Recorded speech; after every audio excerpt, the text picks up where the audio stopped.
I remember the last time I saw my mother, at that time there was a place here in London where they would take kids that were going into the system.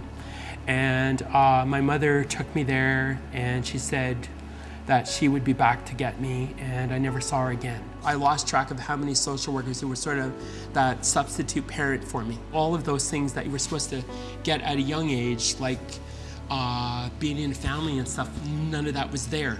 I've struggled with real battles of depression. Definitely things in the classroom made an impact on my life today. My writing was just absolutely abominable. I sort of knew I had it up here in my head, but I could not get it out. And so I was seeing therapist after therapist saying, what's wrong with me? Specifically dealing around my learning disability. It's called a nonverbal learning disability.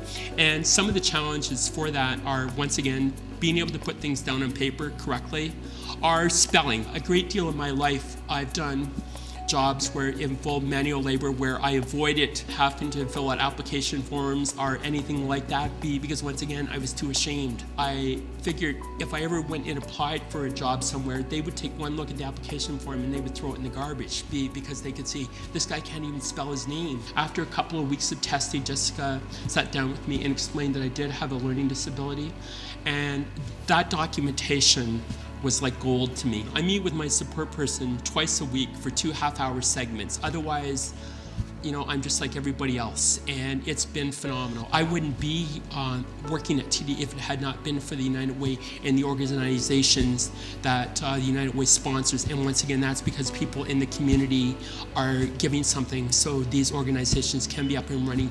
And this gives everybody their dignity. Like that to me is something which is really important for me, is I always wanted my dignity and to show that I do have capabilities and I can walk with my head up like everybody else. Since the time I came into Canada, the top thing on our minds was looking for a job ultimately. At the outset, I had no clue that getting into the job scene here would be a challenge. I did a few jobs along the way. I was kind of juggling a lot, tackling my job search along with the job, and it was a full-time job obviously. And my husband wasn't too well, so I went back to the help center, the London Employment Help Center. They encouraged me to attend the job finding club at their main branch on Dundas, which I did, and I definitely am happy I went for the workshops that I attended, because I had so much to learn from those. I began to get a feel of what exactly these organizations do and what assistance they give. And then when I went into it myself, it was just marvelous, because I never expected to get this kind of support. My gratitude goes out to all the centers that I've been associated with. Without the support of the organizations here, it would have been extremely tough to get around. Now that I'm in Will Employment Connections, I feel, it's just come at the perfect time, because I was getting desperate. This program has put me back on track. So I feel a lot more confident. I do not look back, and I look forward. I was really excited to go into my senior year, but school wasn't quite what I expected when I got about a month into it.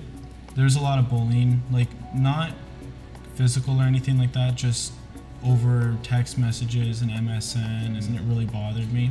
So I said, I don't need this, and I don't want to feel like I have to go to school and be upset almost every day. I was a little depressed at the time about the bullying, because I didn't want to drop out of school. I wanted to enjoy my senior year. It just didn't happen, and I always tell myself that stuff happens for a reason. I knew I had to start doing something, like get a job, and maybe do some online courses or something like that. When I came across the Next Wave, I just had went in to see what the hours were, and Sonia had asked me if I was interested in work, and I was definitely looking for a job. And she got me signed up, and we had some interviews. And I've been working at the Next Wave ever since, and it's a lot of fun working with the youth and all the kids and just taking a break. And I do school part-time at the Next Wave too, because they offer an alternative school. I'm going to go back in this September, to go back to school full-time. It's going to be a huge difference, because I'm a better person in myself, More than ever, I haven't had this much confidence and my goals set so strongly that I would be lost if I hadn't had the help that I had before. I'm just happy and grateful, and I do not have any regrets about the way it's gone this far, and I'm very, very hopeful of the future. Because of the United Way, a lot of people's dreams are going to be fulfilled, and we're going to reach our full potential, which is something which a few years ago probably was not going to be there. But once again, we're working together, and more than ever, we're going to succeed.